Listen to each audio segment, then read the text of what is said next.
there is a very common use of circuit board surface treatment process. That is, sinking gold process.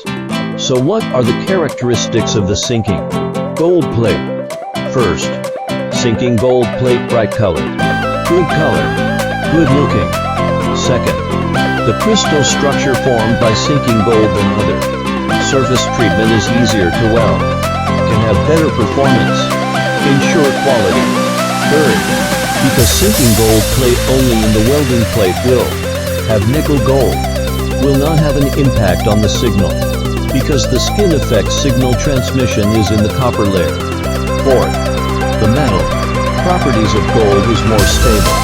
The crystal structure is more dense, not easy to occur oxidation reaction. Fifth, because of the gold plate only, nickel gold on the path, so the welding on the line and the combination of copper layer more firm, not easy to cause short circuit. Sixth, the engineering and compensation will not affect the spacing.